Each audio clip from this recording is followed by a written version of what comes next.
우리 인생 가운데서 큰 괴로움이나 고독 속에 크게 번뇌하면서 어쩔 줄을 몰라 했던 적이 아마도 있었을 것이라고 저는 믿습니다.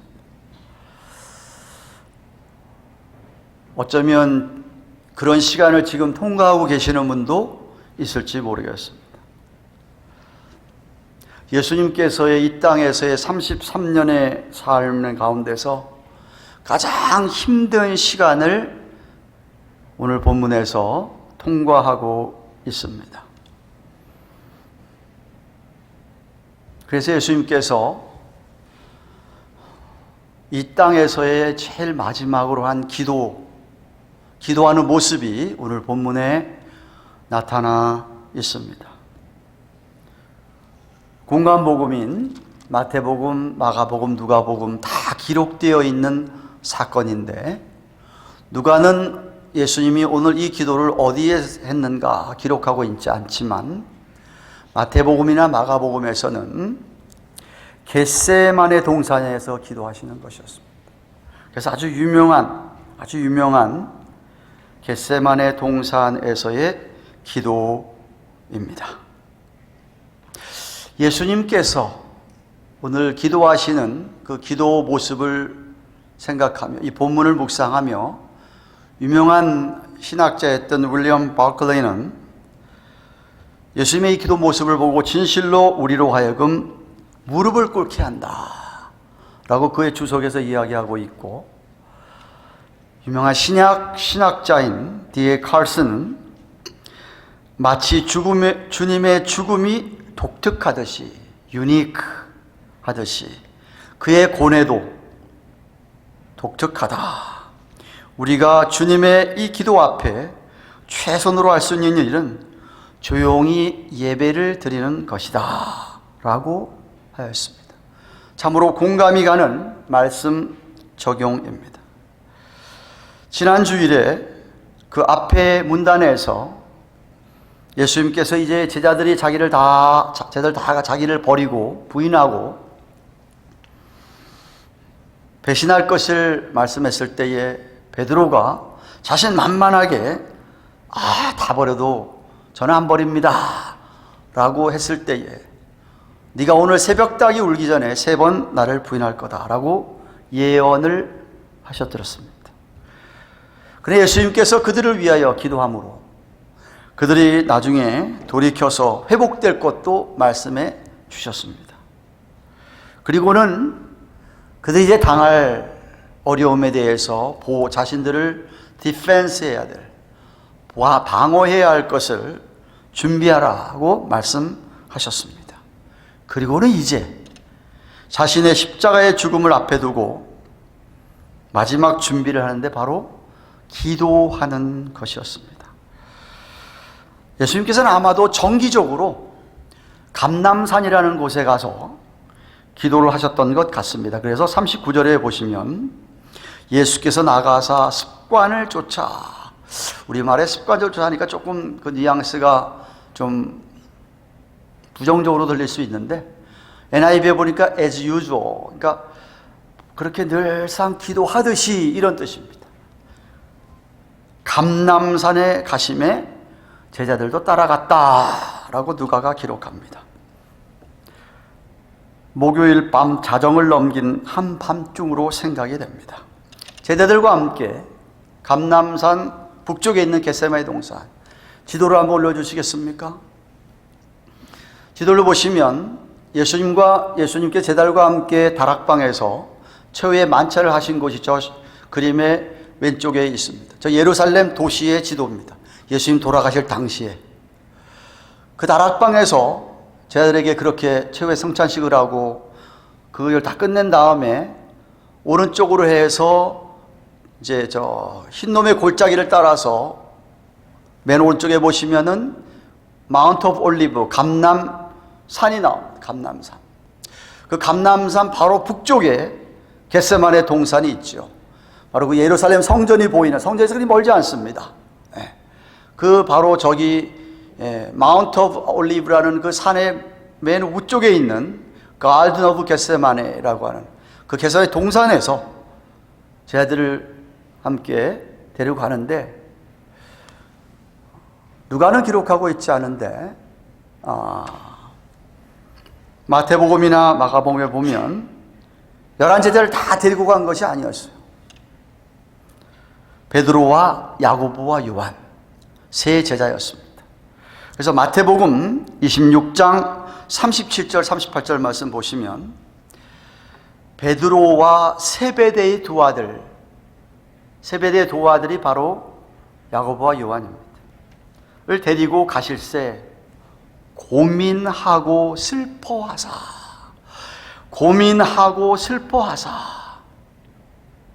이에 말씀하시되 내 마음이 심히 고민하여 죽게 되었으니 너희는 여기 머물러서 나와 함께 깨어 있어라 라고 당부하셨습니다. 그리고는 오늘 보면 41절대로 저희들이 좀 돌 던질 만큼, 돌 던져서 조만큼 정도 떨어진 곳에서 예수님은 무릎을 꿇고 기도를 하십니다.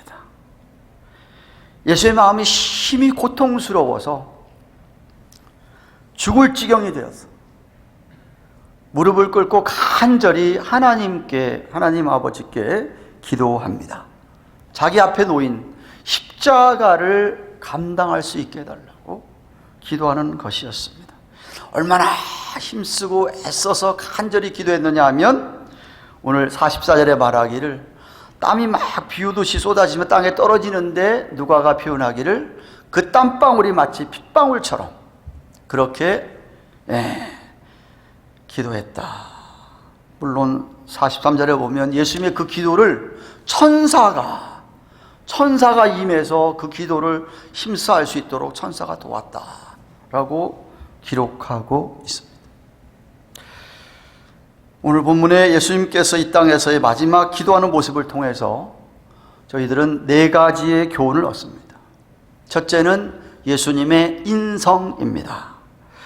성경에서 가르쳐 주시는 교리 가운데 가장 이해하기 어려운 것이 예수님이 참 사람이시자 참 하나님이다. 인성과 신성을 동시에 갖고 계셨던 분이다 라고 하는 사실입니다. 성령께서 깨우쳐 주지 않으면 믿기가 어려운 것이죠. 이해하기가 어렵습니다. 마치 삼위일체의 교리처럼 말입니다.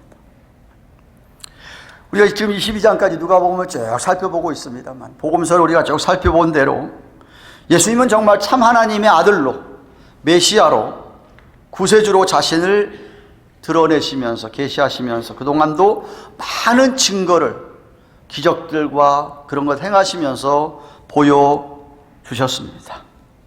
뿐만 아니라 예수님은 저와 여러분 같이 육신을 입고 있는 사람으로서 때때로 예수님은 피곤하기도 하셨고 금식하면 배고프시다고 하셨고 또 슬퍼하기도 하시고 울기도 하셨던 예수님의 인간적인 모습, 인성을 우리는 보아왔습니다. 오늘 겟세마네 동산의 기도의 모습에서도 예수님이 아까 얘기했듯이 내 마음이 심히 고민하여 죽게 되었다. 인간으로서의 인성을 가지신 주님으로서의 그 번뇌, 고뇌 이런 것들이 성경에 이렇게 기록되어 있습니다. 마치 우리가 인생을 살아가는 가운데 어려움을 만나서 고민하고 슬퍼하듯이 우리 예수님도 그렇게 우리처럼 고민하시고 슬퍼하셨다라는 것이죠. 물론 우리가 당하는 이 세상의 고난하고는 이거는 비교가 안 되는 고통이고 아픔이고 슬픔이었습니다. 예수님은 무죄하신데, 예수님은 죄가 없으신데 하나님께서 저와 여러분들의 죄를 예수님에게 담당시키시기 위하여서 예수님이 하나님의 진노를 자신이 다, 죄에 대한 형벌을 지금 자신이 다 받으시는 것이 바로, 받으려고 하시는 것이 바로 십자가의 고난이었습니다. 마태복음에서는 이 고난을 이잔이라고 표현했습니다. 그런데 이 하나님의 진노를 잔이라고 표현하는 것은 성경적인 비유였습니다. 시편 75편 8절에 보시면 여호와의 손에 잔이 있어, 진노의 잔입니다. 술거품이 일어난도다. 속에 섞은 것이 가득한 이 잔을 하나님이 쏟아내시니, 이 소리는 진노를 부으시니, 이 소리입니다. 실로 그 찍기까지라도 땅의 모든 악인이 기울여 마시리로다 라고 했고, 이사야서 51장 22절에 나의 분노의 큰 잔, 에레미야서 25장 15절 내 손에서, 너는 내 손에서 이 진노의 잔을 받아가지고, 하나님의 그 형벌과 진노를 표현하는 것이 이 잔이라고 하는 것이었습니다. 저와 여러분이 받아야 될 이 진노, 하나님의 진노의 잔을 예수님께서 그것을 지금 받으시는 것이었어요. 그래서 당신이 그러한 고민과 아픔과 그 고통을 오늘 기도하면서도 그 자기의 마음을 제자들에게 이렇게 표현하면서, 야 얘들아, 내가 심히 고민하고 정말 죽을 지경이다 라고까지 표현했다. 예수님은 참 하나님이시자 정말 참 사람이셨다라는 것을 가르쳐주는 모습이다. 둘째는 예수님의 이 마지막 기도에서 우리가 배울 수 있는 것은 기도의 중요성입니다. 여러분, 신앙생활하면서 기도가 얼마나 중요하다는 걸 수없이 많이 들어왔습니다. 근데 제가 여러분이 묻고 싶습니다. 기도가 그렇게 너무나 중요한 걸 알면서 여러분은 얼마나 기도하고 사십니까? 하루에 얼마나 기도하고 사시느냐는 말입니다. 기도가 중요한지 알면서도 기도하지 못하고 있기 때문에 오늘도 하나님께서는 이런 성경 말씀을 살펴보게 하시면서 우리에게 제발 좀 기도하라는 겁니다. 여러분, 너무나도 잘 알듯이 사도 바울이 데살로니가서 5장 16절에 쉬지 말고 기도해라, 쉬지 말고 기도해라. 에베소 6장 18절에 모든 기도와 간구로 하되 무시로, always, 무시로, 시시때때로 성령 안에서 기도하고 이를 위하여 깨어 구하기를 항상 힘쓰며 여러 성도들을 위하여 구하고 하였습니다. 이렇게 성경 우리에게 무시로 늘 기도하면서 기도하는 마음으로 살라고 하시는데, 특별히 저와 여러분에게, 우리의 가정에, 우리의 교회에 어려움이 닥쳤을 때에 힘써 더욱 간절히 기도하라는 것이죠. 예수님께서 자신이 당한 이 정말 세상의 어떤 고난과도 어떤 어려움과도 비교할 수 없는 이 고통, 고난 앞에 예수님도 하나님 아버지께 그것을 가지고 나아가서 간구하였고, 하나님이 그 기도를 들으시고 예수님을 강하게 하셔서 십자가를 감당할 수 있게 하셨다, 이 말입니다. 기도할 때에 천사가 하늘에서 예수님을 도왔다. 저는 오늘도 저와 여러분이 기도할 때, 이렇게 정말 간절히 하나님 앞에 기도할 때 천사가 도와주실 줄로 믿습니다. 믿습니다. 셋째는 예수님 마지막 기도하는 모습에서 우리가 기도를 어떻게 하는지, 기도하는 방법을 가르쳐 주십니다. 먼저 무엇보다도 기도는 하나님 아버지께 하는 기도다. 예수님도 아버지여 라고 기도하십니다. 42절에. 물론 삼일체 하나님이시고 예수님께도 기도할 수 있고 성령님께도 기도할 수 있습니다. 하지만 예수님께서 제자들에게 가르쳐준 주의 기도에서 하늘에 계신 우리 아버지여라고, 마태복음 6장 9절에 하늘에 계신 우리 아버지여라고 그렇게 기도하라고 가르쳐 주신 것처럼 저와 여러분은 하나님 아버지께 기도하는 것입니다. 마가복음 14장 36절에서 예수님께서는 하나님을 아바 아버지라 불렀다, 아바 아버지라 불렀다 라고 적고 있습니다. 아바 아버지, 아바, 로마서 8장 16절에 얘기하듯이 아바라는 말은 아빠, 너무나도 친근하고 다정하고 다감하신 아빠 하고 그렇게 아버지를 불렀다. 물론 당시 유대 종교 지도자들은 감히 하나님을 아빠, 아버지라고 불러? 그들은 하나님의 이름조차 야훼라고 여호와라고 이름조차 말을 못 내게 했는데, 감히 두려워서 못했는데 하나님을 아버지라고 아빠라고 해? 그래서 예수님을 신성모독죄로 고소하고 참소해서 그들은 그렇게 예수님을 죽이려고 했던 것이었습니다. 얼마나 하나님을 모르는 그들이었을까. 오늘날도 어쩌면은 많은 신자들이 하나님을 좀 모르기 때문에, 하나님을 몰라서 아버지께 기도할 수 있는 특권을 놓치고 기도하지 않는 것이 아닌가라고 생각합니다. 아니, 그것보다 문제는 많은 사람들은 성경 66권에 나타난 하나님이 아닌 다른 신들에게 기도하지요. 안 믿는 사람들도 기도한다고 얘기합니다. 여러분, 성경에 나타난, 신구약서 66권에 나타난 계시해 주신 이 하나님 아버지, 이 하나님이 아닌 다른 어떤 신에게, 헛된 신이고 죽은 신이죠, 그 기도해봐야 무슨 소용이 있겠습니까? 인격적인 하나님이, 인격적인 신이 아닌데, 인격적인 하나님 오직 우리 하나님 아버지밖에 없는데 말입니다.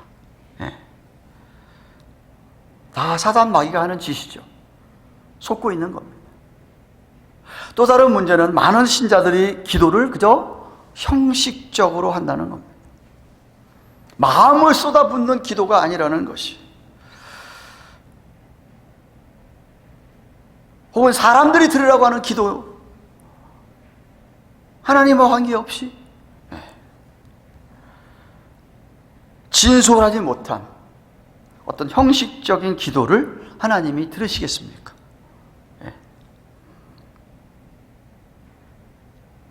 하나님 아버지께 우리의 마음을 진솔하게 토해내는 기도다. 둘째, 효과적인 기도는 하나님의 뜻과 일치하는 기도입니다. 하나님의 뜻에 복종하는 기도입니다. 오늘 예수님의 기도에도 42절에 보시면, 우리 죄로 말미암아 하나님께로 버림을 받는 고통스러운 이 순간에 아버지여, 만일 아버지의 뜻이여든 이 잔을, 이 진노의 잔을 내게서 옮기시옵소서. 그러나 그 다음이 너무나 중요한 말이죠. 내 원대로 하지 마옵시고, 내 원대로 마옵시고 아버지의 원대로 되기를 원합니다. 하나님의 뜻이면은 그대로 되기를 원합니다. 이게 하나님이 들으시는 올바른 기도라는 것이죠. 하나님, 이 십자가 도저히 내가 감당 못하겠습니다. 그런데 만약에 이 길밖에 없다고 한다면, 나는 정말 피하고 싶고 원하지 않지만 내 뜻이 아니라 하나님 아버지 뜻대로 하세요 라는 기도입니다. 그러면 하나님의 뜻에 일치하는 기도가 되는 것이고, 그 기도는 반드시 응답이 있다 이 말입니다. 그런 기도는 반드시 응답이 있죠. 그럼 하나님의 뜻이 일치하는 기도를 우리가 어떻게 드릴 수 있을까요? 저와 여러분의 마음과 생각이 늘 하나님 중심으로 생각하고 살아가시면 그런 기도를 할 수 있습니다. 늘 우리의 마음과 생각이, 우리의 모든 것이 다 하나님에게 초점이 가 있고 하나님의 나라에 초점이 가 있으면 우리가 그런 기도를 드릴 수가 있다 이 말이는 것이죠. 그래서 주님 가르쳐 주신 기도 중에도 마태복음 6장 10절에 나라가 임하옵시고, 바라는 기도는 뭐냐? 하나님의 나라가 이 땅에, 하나님의 나라가 내 마음에, 하나님의 나라가 내 가정에, 하나님의 나라가 내 교회 위에 임하기를 원하며, 뜻이 하나님 나라 저 하늘에서 이룬 것 같이 이 땅에서도 이루어지이다 라고 그렇게 기도하라고 가르쳐 주지 않았습니까? 그러니까 늘 우리의 관심이 우리 자신의 삶에, 늘 내 가정에 있는 게 아니라 우리의 관심과 초점이 하나님의 나라와 그 영광에 있는 것입니다. 그러면 하나님의 뜻에 따라 기도할 수가 있죠. 그리고 무엇보다 말씀을 따라 기도하는 겁니다. 하나님 말씀을 따라 기도하는 것이죠. 물론 우리 개개인의 삶에 구체적인 하나님의 뜻이 다 성경에 있지는 않습니다. 그러나 성경에 하나님의 뜻이 이렇다라고 하는 원리와 원칙이 다 성경 안에 있기 때문에 그렇습니다. 그래서 성경 말씀을 묵상하고 성경 말씀대로 말씀을 붙들고 기도하는 것이 하나님 뜻대로 하는 기도라 이 말이에요.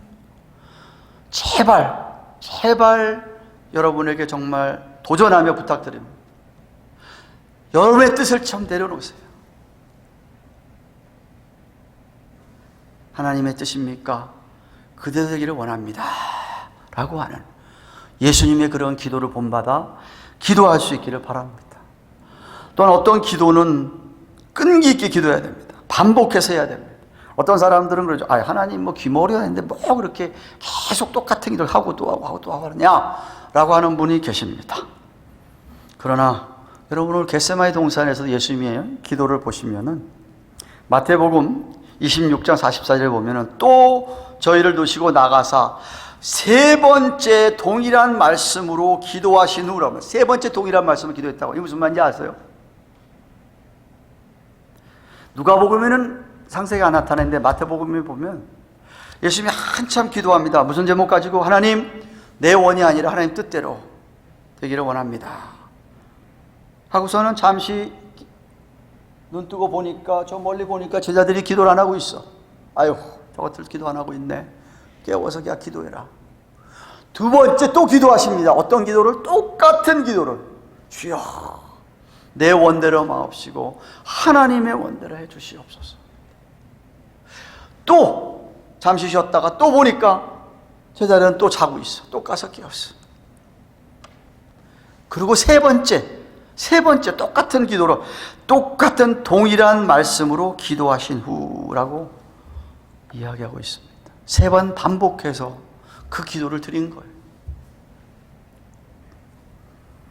사도 바울도 그랬습니다. 자기 안에 육체의 가시를 제거해 달라고. 그만이 갖고 있는 고질적인 질병이 있지 않았습니까? 많은 성경학자들이 안질이었을 것이다 얘기하시고 아니면 어떤 사람은 간질병 종류일 거다 얘기하는지 모르겠는데 하여튼 그것을 하나님께서 고쳐주시기를. 사도가 돼가지고 다른 사람 병도 막 고쳐주고 하던 그 사도인데 자기가 갖고 있던 그 병 그건 못 고친 것이었어요. 하나님 앞에 계속 기도했어요. 그런데 하나님께서 안 고쳐주셨지만 뭐라고 얘기했습니까? 바로 그 다음입니다. 고린도후서 12장 9절에 네 은혜가 내게 족하도다. 이는 내 능력이 약한 데서 온전하여 짐이라 라고 말씀해 주셨다는 거예요. 그 기도를 안 들어주신 것이 응답이라는 것이죠. 왜? 네가 그렇게 그 병 때문에 약할 때에 하나님의 능력이 그 안에서 나타나고 그럴 때에 하나님께서 더욱 온전하게 해주셨다라고 고린도 교회에 간증을 했죠. 저와 여러분에게도 왜 끈기 있고 끈질기게 하는 기도가 필요합니까?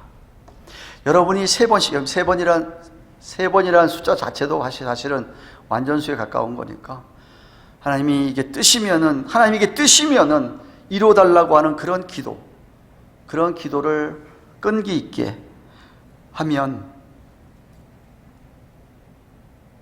어떤 결과가 있는지 아십니까? 바울처럼 하나님께서 그 기도를 안 들어줄 수도 있어요. 근데 하나님께서 우리의 마음을 바꾸십니다.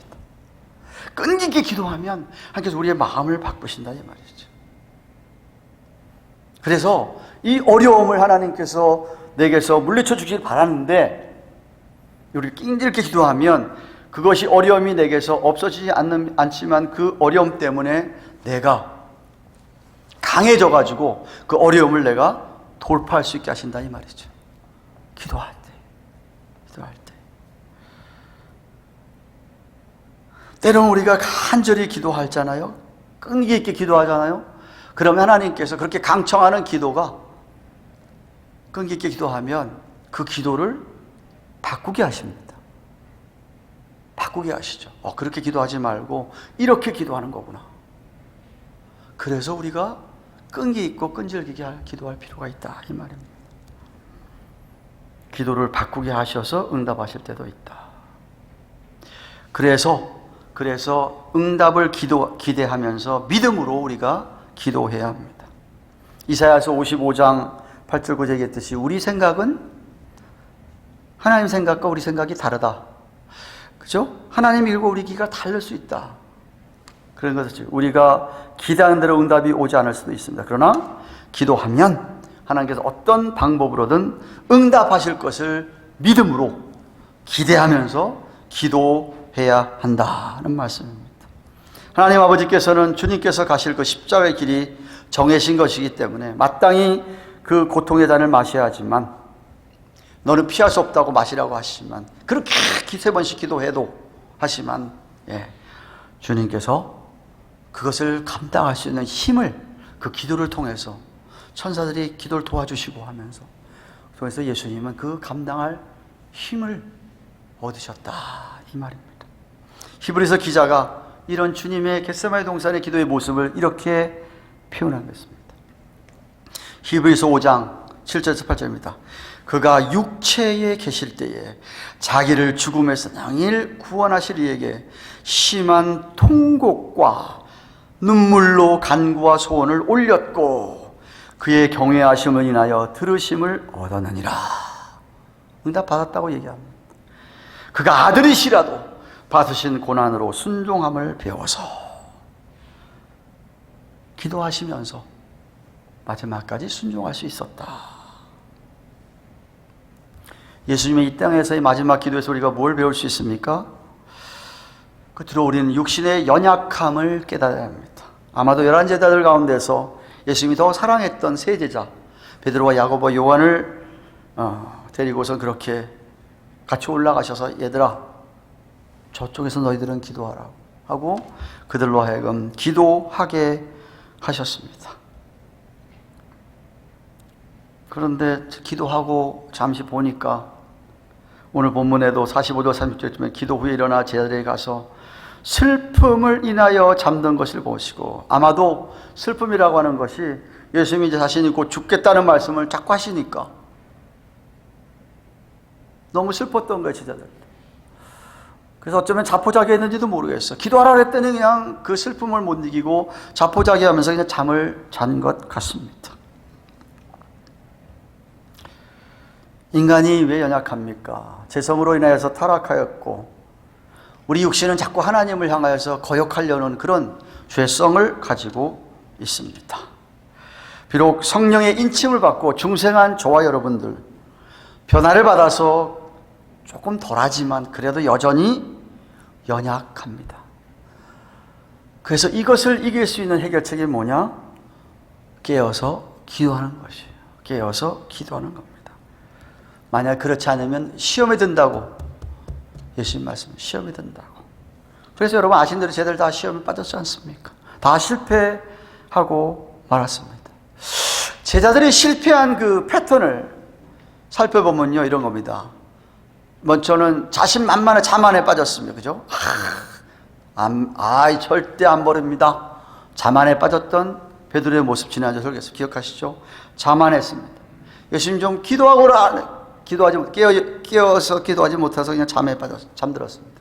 그 결과 시험에 빠져서 죄를 짓게 됐고 불행을 자초하고 결국 그렇게 실패하고 말았습니다. 반면에 오늘 본문의 예수님의 모습을 보십시오.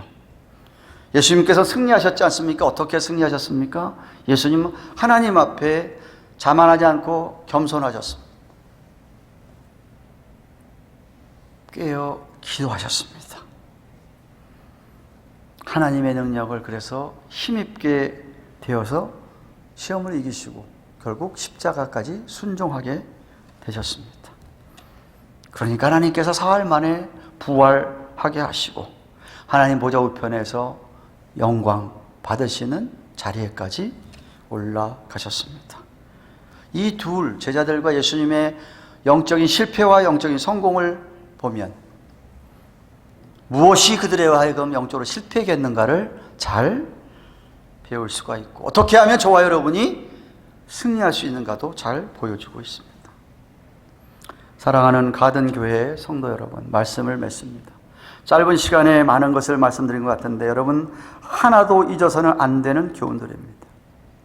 인간이라면 이 세상을 사는 동안에 그 누구나 고통과 슬픔을 겪게 되어 있습니다.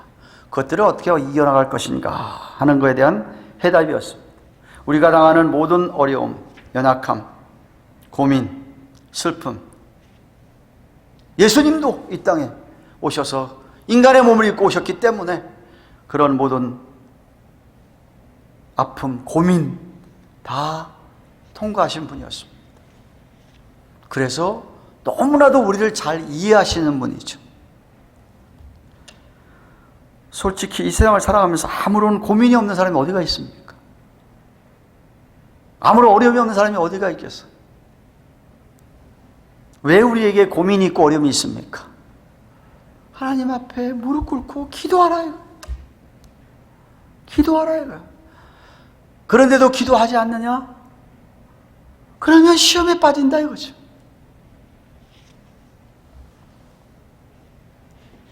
늘 기도하고 살아야지만 특별히 괴롭고 어려운 일을 만나 슬플 때, 고민이 깊어질 때, 번뇌할 때, 고뇌가 찾아올 때 더욱 간절히 끈기 있는 기도가 필요한 것을 오늘 예수님이 하시는 기도의 모습에서 배웁니다. 어떻게 기도하라고요? 하나님 아버지께, 아버지, 아빠, 아버지라고 하나님 아버지께 기도하라. 제발 하나님의 뜻에 맞게 기도해라. 하나님의 뜻에 합당하게. 늘 기도하면서 하나님, 내 뜻이라면 안 들어주셔도 좋습니다. 하나님의 나를 향한 뜻, 어떤 것이 모르지만 그대로 이루게 하옵소서라고 기도하라고 합니다. 끈기 있게 기도하라고 합니다. 반복해서 끈기 있게 기도하라고 합니다. 그리고 응답이 있을 줄로 기대하고 드리는 믿음의 기도였습니다. 우린 정말 다 연약한 존재들입니다. 정말 겸손히 깨어 기도하지 않으면 시험에 빠질 수밖에 없고, 그럼 죄를 짓게 되고 재앙을 만나게 되는 것이지. 그러나 겸손히 하나님의 나라와 영광을 구하며 깨어 기도하면 하나님께서 힘주시고 이기게 하시며 어떤 모양으로든지 응답하십니다. 우리는 못해도 하나님은 하실 수 있는 능력이 있지 않습니까? 알지 않습니까? 믿지 않습니까? 그러므로 우리는 배운 대로, 가르쳐 주시는 대로 믿고 더욱 기도하고 사신 여러분 되시기를 주님의 이름으로 축원합니다. 우리 말씀 생각하면 찬송합니다. 우리 아까 찬양했던 찬양입니다. 마음이 어둡고 괴로울 때 주님 예수님을 나 생각해요. 머리 둘 곳조차 없으시던 혼자 기도하시던 주님 생각해요. 주님만 따르며 섬기며 따르기로 한 나 세상이 주니 모든 괴로움 버리고 예수님처럼 기도하기를 원해요. 예수님처럼 기도하기를 원해요. 우리 한번 같이 말씀과 가사 생각하며 찬양합니다.